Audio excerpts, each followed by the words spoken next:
tardes a todos, bienvenidos a esta clase preliminar del curso de Fertirriego.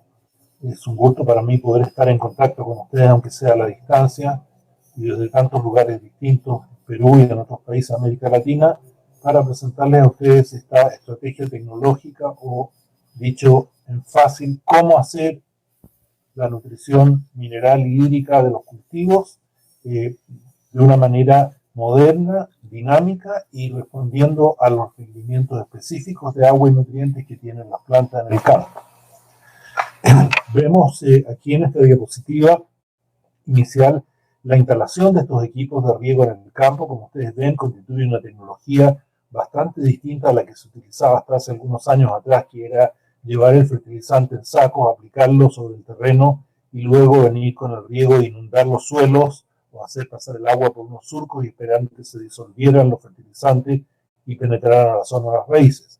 Hoy en día tenemos entonces unas instalaciones en el campo que vamos a ver en detalle a lo largo del curso, distintas alternativas, distintos niveles de sofisticación y sobre todo distintos niveles de gestión de esta infraestructura de riego para acercarnos lo más posible a una operación que sea acorde con los requerimientos reales que tienen los cultivos, mejorando así la eficiencia del agua y la eficiencia de los nutrientes.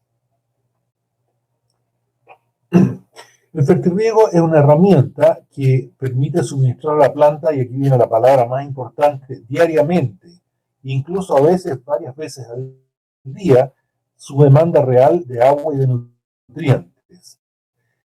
Y esta demanda va variando de acuerdo a la etapa de crecimiento que tienen las plantas en su desarrollo, a las etapas de producción, a las etapas que se acercan a la cosecha, de tal manera de lograr una máxima eficiencia del fertilizante aplicado. Y de esta manera entonces responder a estos requerimientos y lograr que las plantas expresen su potencial genético de producción.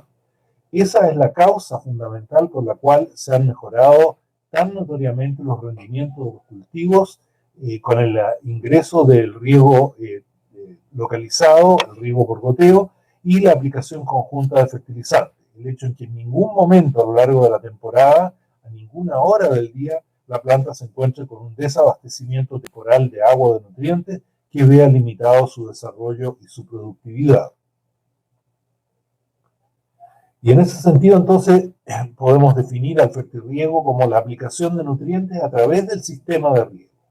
Para ello, entonces, los fertilizantes son disueltos en el agua de riego y los fertilizantes, que son en general sales, al entrar en contacto con el agua se ionizan y se separan entonces en los iones positivos y iones negativos, que son la forma en que las raíces de los cultivos son capaces de aprovechar estos nutrientes. Las plantas no absorben sales, sino que absorben iones. Y estos iones entran al mismo tiempo, la mayoría de ellos, sobre todo los de carga eléctrica positiva, entran en una interacción con las partículas del suelo, específicamente con las arcillas, y de esa manera entonces se produce un cierto almacenamiento de estos nutrientes que va siendo entregado lentamente a las plantas según sus requerimientos. Entonces, con este sistema de fertirriego, lo que estamos haciendo es entregar el agua y los fertilizantes al mismo tiempo en un mismo lugar centralizado donde se encuentra el sistema de raíces, de tal manera que haya mucha facilidad para que estos nutrientes y el agua penetren al interior de la planta, puedan pasar por sus sistemas conductivos y finalmente el agua sea transpirada hacia la atmósfera, de tal manera que se mantengan abiertos los estomas y al mismo tiempo puede ingresar entonces el CO2 del aire y transformarse a través del proceso de la fotosíntesis en azúcares que son la base del rendimiento de los cultivos. Las clases que estamos planeando para este curso son 8 y van desde un repaso del tema del riego de precisión. Es indispensable conocer bien cómo funcionan estos sistemas de riego para poder entender cómo se aplican entonces los fertilizantes junto con el agua. Luego vemos alternativas tecnológicas para la aplicación del agua y los fertilizantes, la fertilización de precisión. Vamos a aprender a hacer programas de fertirriego, luego cómo se preparan las soluciones concentradas de fertilizantes para inyectar en los equipos de riego. Ahí viene la clase 6 de inyección de fertilizantes. Vamos a hablar de algunos aspectos relacionados con la calidad del agua, que son determinantes en el aprovechamiento de los nutrientes. Y finalmente vamos a ver aspectos de operación y mantención de los equipos de fertirriego en el campo. Esas son las 8 clases que están planeadas para este curso. Esta ya es la tercera vez que damos este curso a través de esta escuela virtual agropecuaria, y también he tenido la posibilidad de dictar este curso en la Universidad de Piura, así como en las universidades en Chile en las que me ha tocado participar. Así que es un curso que está bastante probado y bastante efectivo para dar una visión detallada y práctica del fertirriego como una de las prácticas agronómicas que se utilizan en los cultivos y que tiene la gran característica, y tal vez es la única práctica agronómica, que se practica todos los días del cultivo, desde el momento de la siembra o plantación y hasta que terminamos la cosecha. Estamos todos los días haciendo fertirriego con estos sistemas. El programa entonces del curso va a incluir aspectos de agronomía del riego con elementos del sistema suelo, agua, planta, atmósfera y los requerimientos hídricos de los cultivos, para llegar también a definir un programa de riego acorde con las necesidades de los cultivos. Después vamos a estudiar alternativas tecnológicas de este riego, diferenciando riego por goteo, por microaspersión y microjet. Vamos a hablar de los componentes de los equipos de riego, de la operación y de la mantención de estos. En términos de fertilización, vamos a hablar de la agronomía de la fertilización, los conceptos de fertilización y algunos aspectos relacionados con la nutrición de las plantas. Luego, en la preparación de los programas de fertilización, vamos a hablar de las dosis anuales de nutrientes y cómo se distribuyen estos a través de sus periodos fenológicos, y vamos a tocar el tema de optimización de los costos de los programas de fertirriego, ya que esta práctica agronómica de la aplicación de agua y fertilizantes hoy en día constituye un costo que va entre el 25 y el 40% de los costos totales de producción de un cultivo, y por lo tanto su optimización es fundamental para la economía de la producción. Vamos a aprender a hacer las soluciones concentradas de fertilizantes, primero los fertilizantes que se utilizan para el fertirriego y luego a calcular los componentes que van incluidos en una solución concentrada. En la clase número 6 vamos a hablar de las bombas inyectoras, los sistemas de Venturi y los fertirrigadores inteligentes, y vamos a hablar de cómo se hace la automatización y control de la inyección de los fertilizantes. Después, en la clase de calidad, vamos a clasificar las aguas según el riego y vamos a seleccionar los fertilizantes según la calidad del agua, hablando de temas como salinidad total, toxicidades específicas y el impacto que tienen los rendimientos y en la calidad de los cultivos agrícolas.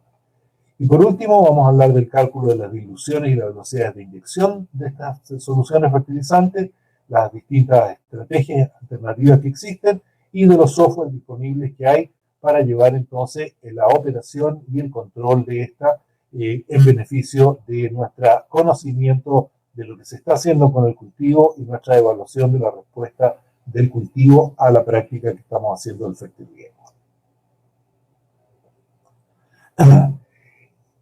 El fertirriego es un enfoque de cómo alimentar las plantas con cucharita, o sea, aplicar unidades diarias de fertilización que se calculan en base a la demanda real del cultivo. Y en ese sentido se asocia mucho con la necesidad de determinar cuáles son las demandas hídricas y las demandas nutricionales. Y las unidades en que se expresan estas dos aplicaciones de agua y de nutrientes es en términos de milímetros por día, para el caso del riego, entendiendo que 1 milímetro equivale a 10 metros cúbicos por hectárea al día, y es lo que conocemos con el nombre de lámina de riego. Y normalmente las láminas de riego van a variar entre 0,1 milímetros por día cuando la planta está recién empezando a brotar, hasta aproximadamente 7 o 8 milímetros por día en pleno verano, cuando está la demanda atmosférica más intensa. Los nutrientes, en cambio, se expresan en términos de miligramos de nutrientes, principalmente nitrógeno, fósforo o potasio, por día, y eso se hace una equivalencia con los litros de solución concentrada de fertilizantes por hectárea al día. O sea, nosotros vamos a traducir nuestro riego en términos de lámina de riego o tiempo de funcionamiento del equipo en un sector del campo, y vamos a mencionar nuestro fertilizante en términos de litros de solución fertilizante concentrada que vamos a aplicar durante el riego. Esas son las unidades en las cuales vamos a trabajar. Bien prácticas, como ustedes pueden ver. La lámina de riego diaria corresponde al consumo de agua que ha tenido el cultivo el día anterior. Con estos sistemas de riego lo que nosotros hacemos es reponer en el suelo el agua que consumió el cultivo en el riego anterior. ¿Y por qué consume agua el cultivo? Porque el clima le impone una transpiración permanente al cultivo durante las horas de sol en las cuales los estomas de la planta están abiertos. Y nuestro objetivo agronómico es que las plantas tengan sus estomas abiertos lo más posible, porque cuando los estomas están cerrados parcial o totalmente, la planta no absorbe CO2 y no produce rendimiento. Por lo tanto, entonces nosotros tenemos que tener condiciones en el suelo para que esta evapotranspiración sea la máxima que impone el clima. Y la expresamos, como decíamos, en términos de milímetros o metros cúbicos por hectárea, y eso incluso lo podemos traducir a tiempo de riego diario, cuántas horas por sector. Y este tiempo de riego va a ser la razón entre la lámina de riego, o sea, la cantidad de agua a reponer en el suelo, que fue la misma que consumió el cultivo, dividido por la descarga del equipo, cuántos metros cúbicos por hectárea por hora nos va a entregar un determinado sistema de riego. Y eso lo vamos a aprender a calcular aquí en el curso. También entonces vamos a ver los requerimientos diarios en miligramos de cada nutriente y lo vamos a dividir por la concentración que tiene la solución fertilizante que vamos a aprender a preparar, de tal manera que vamos a expresar el fertirriego en litros. Lo vamos a expresar en metros cúbicos por hectárea para el riego o en horas, y la parte nutricional la vamos a presentar en litros, que son elementos fáciles de medir, ¿no es cierto?, con un reloj del tiempo y con un volumen marcado en un estanque, los litros de solución, de tal manera que esta es una inyección sumamente práctica, una forma sumamente práctica de enfrentar esta práctica que llamamos fertirriego. Al adoptar entonces este enfoque, podemos aplicar los nutrientes fácilmente solubles directamente al volumen de suelo ocupado por la raíz. ¿Con qué objetivo? Tres objetivos. Maximizar la eficiencia del uso de agua de riego y de los nutrientes. O sea, evitar que se pierda el agua por debajo de la zona donde están las raíces del cultivo o en forma de evaporación directa desde el agua, desde el suelo, sin pasar por la planta. Y lo mismo de los nutrientes, que no vayan a percolarse bajo la zona de raíces por un exceso de agua. El segundo objetivo es minimizar el uso de fertilizantes, justo a lo que la planta demanda, y también evitar las fugas al subsuelo con posibles daños al medio ambiente, que es uno de los requerimientos hoy día que tenemos de toda la práctica agronómica, que esta sea sustentable y que no afecte en el mediano y largo plazo el potencial productivo de los suelos. La práctica del fertirriego está orientada a una estrategia que hoy día se conoce con el nombre de hidroponía de campo abierto. O sea, si yo pudiera, por cada gota de agua que transpira el cultivo, por cada miligramo de nutriente que consuma el cultivo, reponérselo directamente a la planta en forma inmediata, eso nos acercaría lo más posible al tema de la hidroponía. Ustedes saben que la hidroponía tiene rendimientos mucho más grandes que los rendimientos que ocupamos en el campo, y la diferencia es que en el campo en general no tenemos todo el tiempo la máxima disponibilidad de agua y de nutrientes. Con el fertirriego nos acercamos a este concepto de hidroponía, gota consumida, gota agregada, miligramo absorbido, miligramo agregado al suelo, y de esa manera logramos tener los máximos rendimientos del cultivo. Dicho de otra manera, el potencial genético de producción de los cultivos es más alto que el rendimiento que normalmente obtenemos. Y esta diferencia, esta pérdida de rendimiento se debe a que no todas las horas del día el agua y los nutrientes están realmente disponibles para la planta. Con el fertirriego nos tratamos de acercar lo más posible a esto, y efectivamente el fertirriego tiene una respuesta desde el punto de vista del cultivo de acercar los rendimientos más al potencial genético que tienen las especies y variedades que nosotros utilizamos en nuestra agricultura moderna. El fertirriego también tiene otras ventajas o otras aplicaciones. En primer lugar, ha permitido cultivar suelos que no eran agrícolas, que no tenían en el pasado ninguna capacidad agrícola, como por ejemplo dunas de arena que no tienen ninguna fertilidad propia, o pendientes extremas, laderas de cerro, por ejemplo, que no había ninguna manera de llegar con el agua hasta las plantas, porque el agua sobre la superficie escurría con mucha facilidad. ahora con estos sistemas de riego podemos regar pendientes de hasta un 60%, como hay en muchos países del mundo, incluido las plantaciones de frutales en las laderas del cerro en Chile y en Perú también, que permiten entonces esta tecnología aumentar la superficie plantada en áreas que tienen ventajas comparativas desde el punto de vista de clima, sobre todo porque no tienen heladas, y de esta manera entonces incorporamos más superficie a la producción agrícola. También permiten regar suelos muy arcillosos que con los sistemas de riego superficiales tradicionales permanecían saturados de agua durante algunos días después del riego, disminuyendo el potencial productivo de los cultivos. También nos permite regar suelos muy delgados, que son en realidad verdaderos maceteros, que si no se hace el riego localizado con la aplicación de fertilizantes, no permite que la planta con un volumen tan reducido de raíces pueda realmente dar producción. Y, como decía anteriormente, la posibilidad de llevar a la hidroponía abierta y la hidroponía confinada a obtener las grandes producciones que nos permiten los cultivos desde el punto de vista genético. Así que tiene aplicaciones adicionales al tema de la eficiencia del uso del agua y los nutrientes. Aquí vemos entonces algunas alternativas en distintos tipos de suelo, ¿no es cierto? En el primer caso estamos viendo dunas de arena que están produciendo berenjenas de muy bonita calidad y con muy alta productividad, como ustedes pueden ver, suelos muy arcillosos que no es posible regar de otra manera que no sea con cintas o con goteros de riego, laderas con grandes pendientes en las cuales yo puedo tener frutales y viñas, puedo tener suelos que tienen una estrata muy superficial, prácticamente impermeable, de tal manera que el suelo realmente es un suelo muy limitado, y sin embargo ustedes ven el vigor y desarrollo que tienen las plantas sobre este suelo tan limitado. Suelos con problemas de drenaje, que en el fondo también son limitados desde el punto de vista de su profundidad, ya que las raíces no pueden crecer en la zona en que hay una saturación de agua por falta de oxígeno. Incluso suelos muy salinizados, que con estos sistemas de riego nos permiten mantener un volumen de suelo con una salinidad menor que la que tiene todo el campo, y de esa manera permitir el desarrollo de estos cultivos que no se podrían hacer con otros sistemas de riego.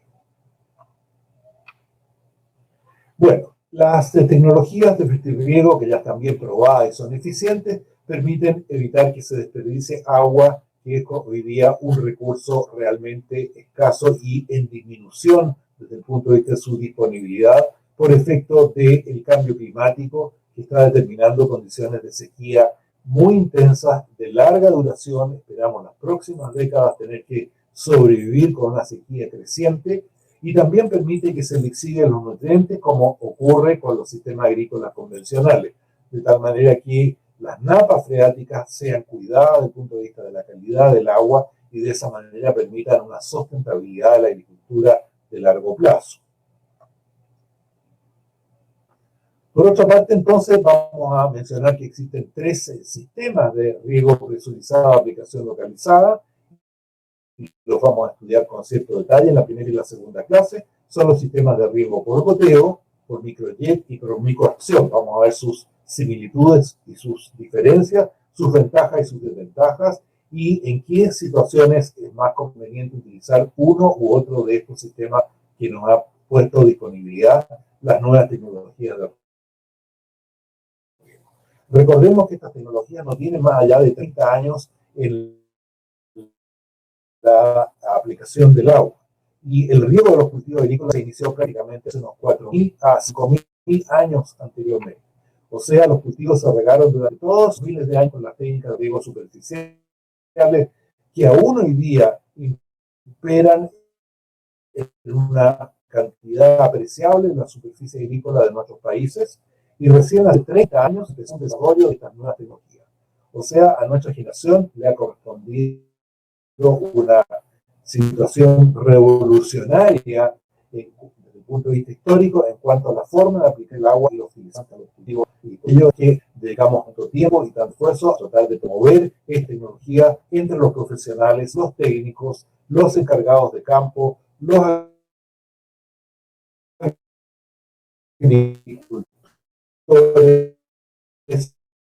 las empresas agrícolas, etcétera, para que puedan conocer estas nuevas tecnologías tan disruptivas con respecto a los servicios de agricultura.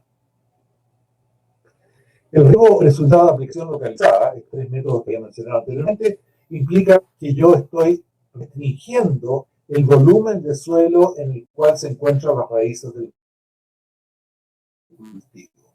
Ya no ocupamos todo el volumen de suelo que se encuentra bajo la superficie, sino que lo tenemos limitado. Solamente aquellos volúmenes de suelo que reciben agua durante el proceso de fertilización.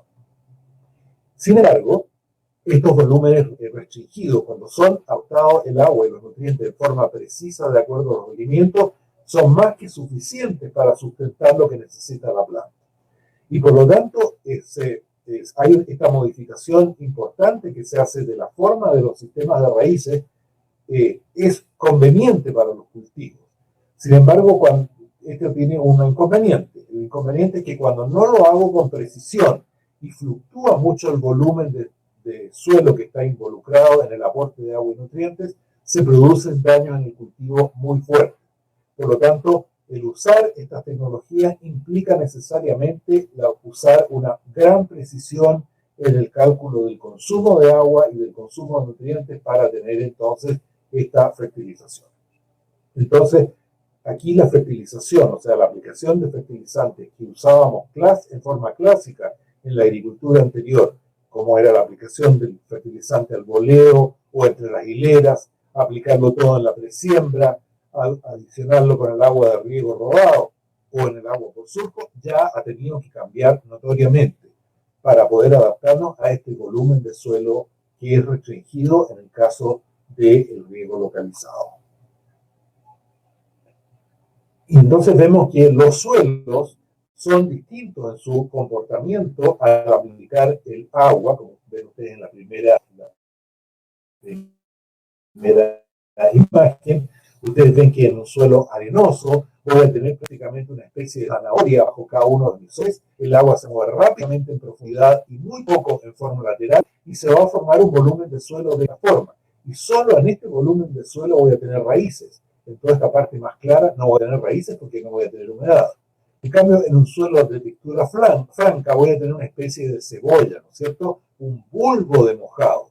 Y en el caso de un suelo arcilloso voy a tener una especie de lenteja, un gran movimiento del agua en forma lateral y muy poco movimiento en forma vertical.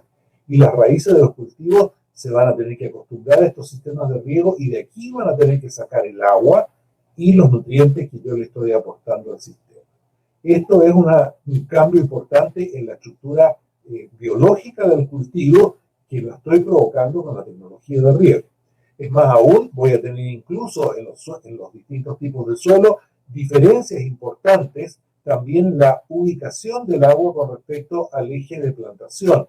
Voy a tener más humedad y mayor cantidad de nutrientes a un lado del sistema de raíces que al otro lado, sobre todo en los suelos de texturas arenosas y los suelos de textura franca. En los suelos de textura arcillosa, como el movimiento lateral es importante, esta diferencia no es tan notoria, pero en estos suelos sí es muy notoria la diferencia. O sea, ven ustedes que el tipo de suelo afecta notoriamente a la forma de distribución del agua y de los nutrientes. En la disponibilidad del agua en el suelo para suplir en forma continua y sin limitación la extracción de agua que el medio ambiente le impone al cultivo, tiene que ser entonces lo más estable posible en el tiempo. Pero fíjense que nos encontramos con una oferta de agua que no es constante, es muy discreta. Solamente tengo oferta de agua cuando estoy regando y cuando yo riego aplico una cierta cantidad de agua que queda retenida en el suelo con una tensión específica y por lo tanto el suelo va entregando esta agua a lo largo del periodo que va entre que termina un evento de riego y el riego siguiente, al otro día o cada 2 días, y esto hace que la gestión de riego entonces tenga que ser de una frecuencia mucho mayor que la que estábamos acostumbrados con los sistemas de riego superficial. Tengo una oferta de agua entonces que es discreta en el tiempo y yo quiero que la cantidad de agua que esté disponible en el cultivo sea lo más estable posible. Ahí yo tengo un conflicto que me obliga entonces a estudiar la frecuencia del riego. Y lo mismo ocurre con la demanda de agua. La demanda de agua es continua, pero está afectada por el clima. Yo tengo condiciones de clima relativamente poco exigentes al comienzo de la primavera muy exigentes durante el verano y luego poco exigentes durante el otoño.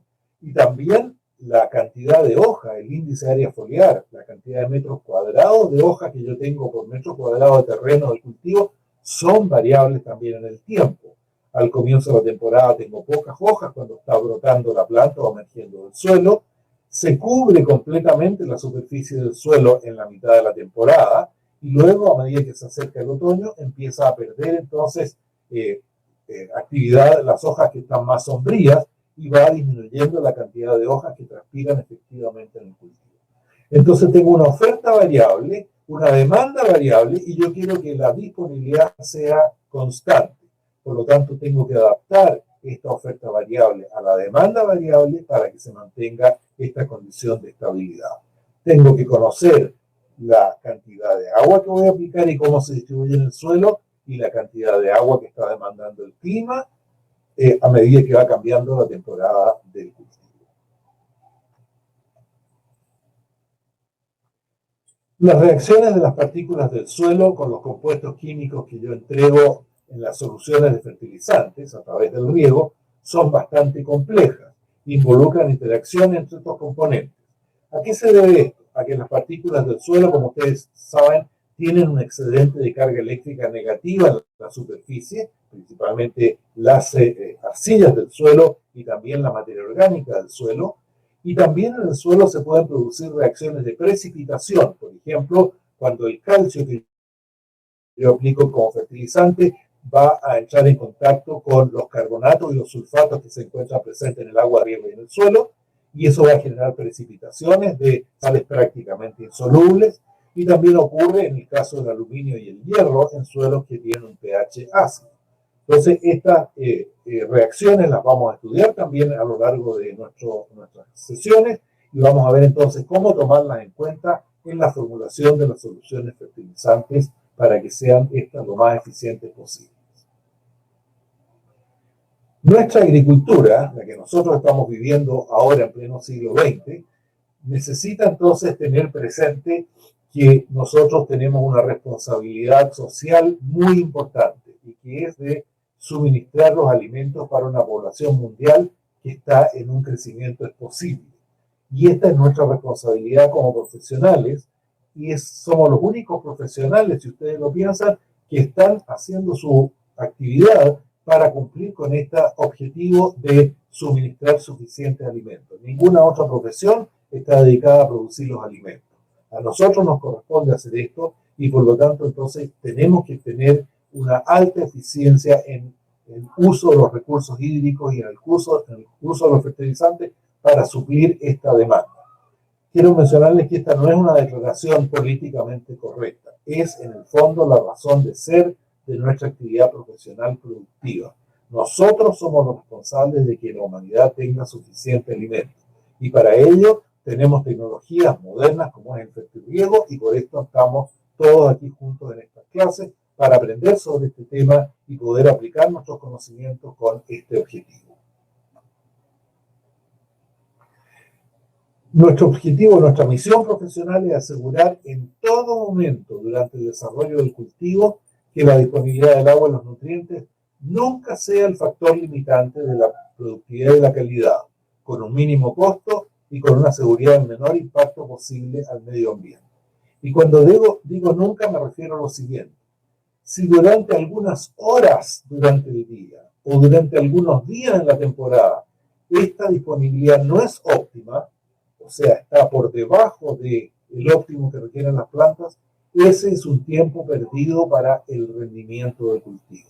No importa que después yo lo haga muy bien, esas horas o días que se perdieron no son recuperables y el cultivo lo va a manifestar al final de la temporada. No va a llegar al rendimiento que tiene potencial como genético para su manifestación. Y no va a llegar, en el caso específico de la fruticultura, sobre todo, no va a llegar a las frutas del calibre que exige el mercado. No importa cómo lo haga yo después de esta etapa en que no lo he hecho bien. Es un tiempo perdido. Y por lo tanto no me puedo dar el lujo de en ningún momento equivocarme en términos de demanda y de oferta, ni en agua ni en nutrientes. Eso es justamente lo que vamos a aprender a hacer en este curso.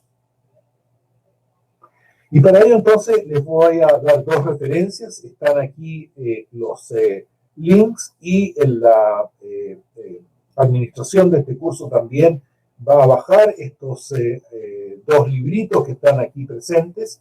Uno está en inglés y el otro está en castellano. Son gratuitos, corresponden a las cosas que vamos a ver a lo largo del curso y tienen que estar en la biblioteca de cada uno de ustedes desde el día de hoy. Por favor, bajen esta información. Está una en castellano, la otra está en inglés. Son sumamente didácticas, sumamente fáciles de seguir y son un gran apoyo a lo que vamos a aprender aquí en el curso.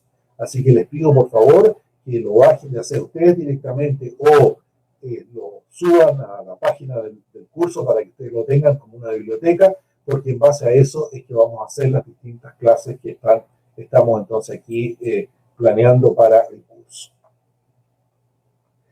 Quiero agradecerles entonces esta participación en esta clase introductoria. Los espero en la primera clase. Espero haberlos entusiasmado y haberles dado una motivación importante para tomar realmente este curso, porque vamos a aprender muchas cosas de gran utilidad y de utilidad práctica con la experiencia que yo tengo en más de 50 años de trabajo en el tema del fertirriego y de la producción agrícola en Chile, en Perú, en México, en Argentina y en muchos otros países, con empresas agrícolas, con pequeños agricultores, y por lo tanto quiero transmitirles con mucho gusto esta experiencia mía para que ustedes puedan utilizarla en su actividad profesional.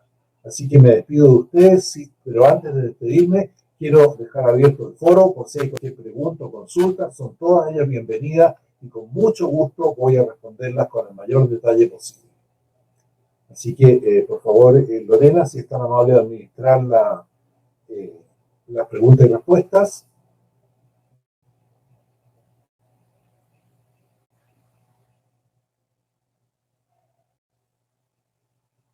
Claro que sí, bueno, hasta el momento no hay ninguna pregunta.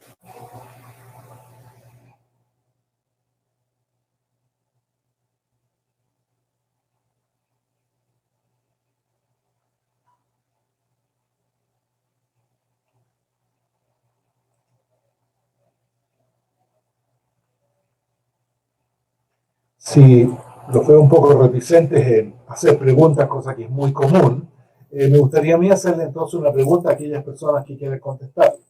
¿Cuál es la motivación que los lleva a tomar un curso de fertirriego en esta modalidad por internet, que se ha impuesto como una realidad y como una necesidad en estas épocas de pandemia? A ver si alguien se interesa en responder cuál es su motivación. Esto le va a servir al resto de los compañeros que están escuchando.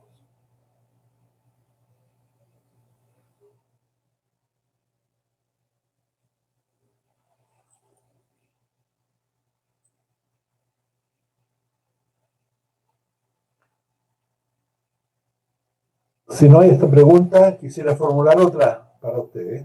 Es que, ¿qué aspecto específico del fertirriego que no vieron en el programa del curso les gustaría que pudiera estar incluido?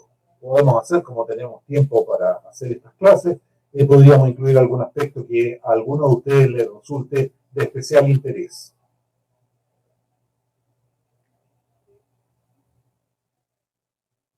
Bueno, Mateo dice, para efectos de forestación, con pinos en pino. ¿Y qué otro tipo de pino sería recomendable? Gracias, ingeniero. Perdón, ¿a qué tipo de clima? Dice, para efectos de forestación con pinos en pino, ¿qué otro tipo de pino sería recomendable? Gracias, ingeniero. Bien, yo tengo alguna experiencia en el fertirriego en especies forestales. En el caso de los pinos hemos visto una respuesta tremenda de en el caso de los pinos, en la respuesta de las ¿cómo se llama esta especie? Se me fue el nombre en este momento, que es de las casuarinas, que se utilizan principalmente en la agricultura para hacer cortavientos.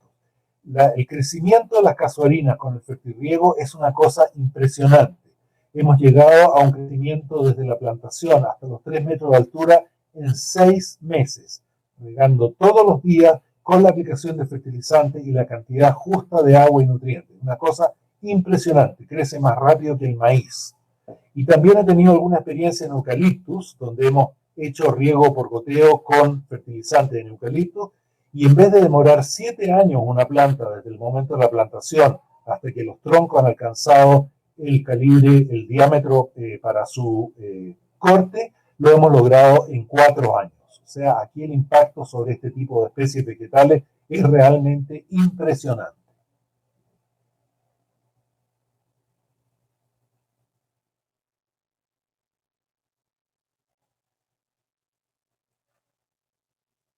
¿Alguna otra pregunta?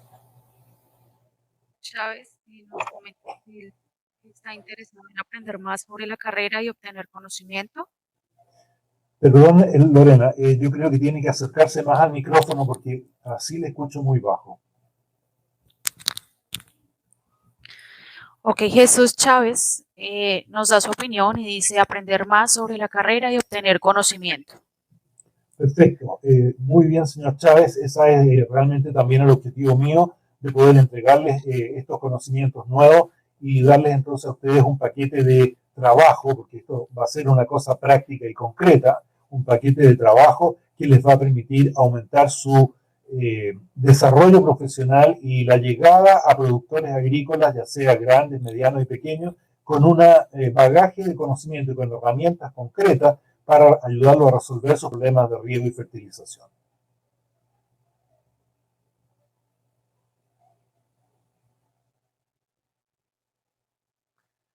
Bien, si no hay algún comentario adicional o alguna pregunta, yo creo que podemos dejar acá esta reunión y nos estaríamos viendo el día 24 a la hora que corresponde. Aquí hay una pregunta que dice, ¿qué ventajas tiene el fertirriego y cuáles son las desventajas? Las desventajas las he mencionado en general a lo largo de la clase, ¿no es cierto? Y sobre todo están orientadas a dos cosas. Permitir que las plantas manifiesten su máximo potencial de rendimiento porque nunca les falta el agua y los nutrientes. La otra ventaja es poder incorporar tipos de suelos que no son posibles de hacer agricultura por su pendiente, su profundidad, su arenosidad, etcétera, tal como mencionaban los diapositivos, y que con estos sistemas sí se pueden incorporar a la producción agrícola. Y también como ventaja es la posibilidad de un mejor control del medio ambiente en el sentido de no contaminar las napas freáticas con nutrientes de tal manera de mantener su calidad. Las desventajas están constituidas por el costo que tienen los equipos necesarios para aplicar el fertirriego, que también van en un continuo disminución estos costos, porque como ustedes saben, toda la tecnología, en la medida que se va masificando su uso, va bajando los costos unitarios. Y la otra desventaja es cuando yo lo hago mal, cuando yo tengo un fertirriego y lo hago mal, aplico mal las cantidades de agua, calculo mal las cantidades de fertilizantes, la planta se puede ver afectada mucho más fuertemente que cuando hago un mal riego o fertilización con los sistemas convencionales tradicionales de aplicar el fertilizante sobre el suelo. ¿Por qué? Porque el volumen de raíces está limitado. Entonces, cuando yo lo hago mal, el daño puede ser muy grande. Pero no tengo por qué hacerlo mal, porque si aprendo a hacerlo bien en un curso como este, voy a estar seguro que la planta va a tener solamente ventajas y ninguna desventaja.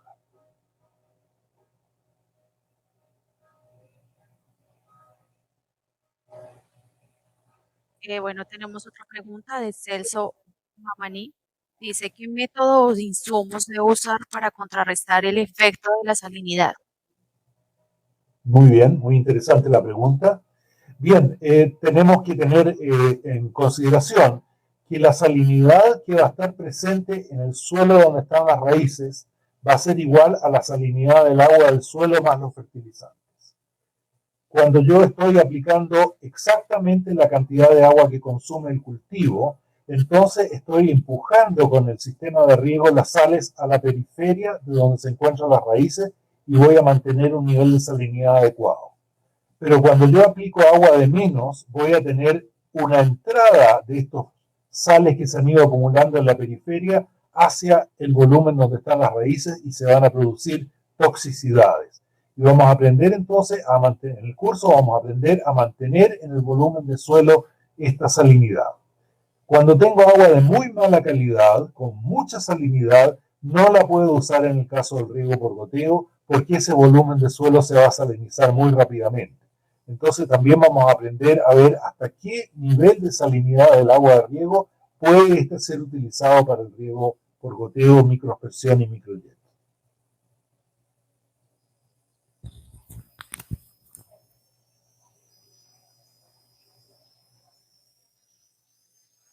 Bueno, pues al parecer no hay más preguntas, pero tenemos una persona que está escribiendo, entonces vamos a esperar. Sí.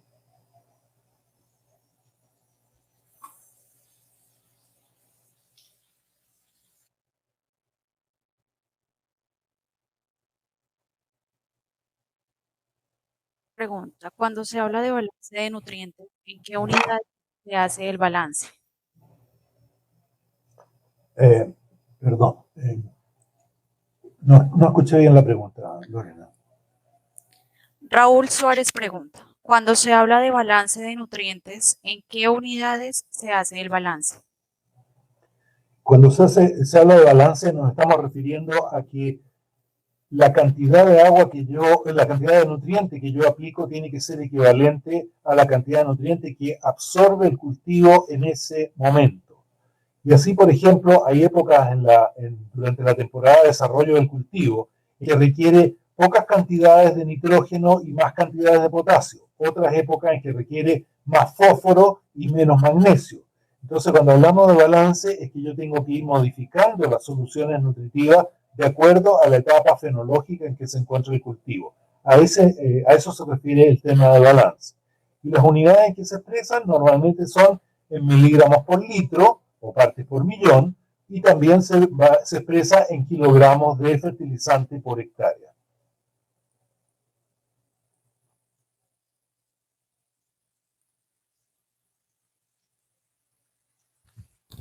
Mateo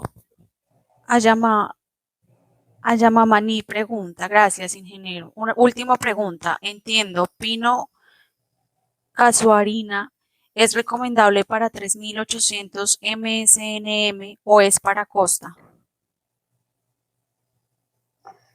No, 3.800 metros ya es plena cordillera. Yo no sé si ahí la casuarina va a funcionar bien.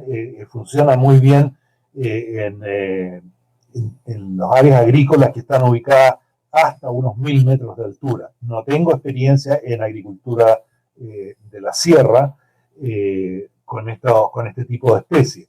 Probablemente deben haber otras especies de pinos que sean más adaptadas a estas condiciones.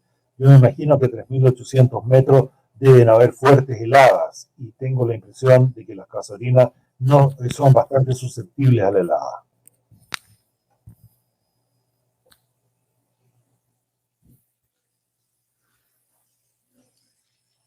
Bien, si no hay más preguntas, yo creo que podemos dejar acá la sesión. Estamos viéndonos entonces nuevamente el día 24 de septiembre.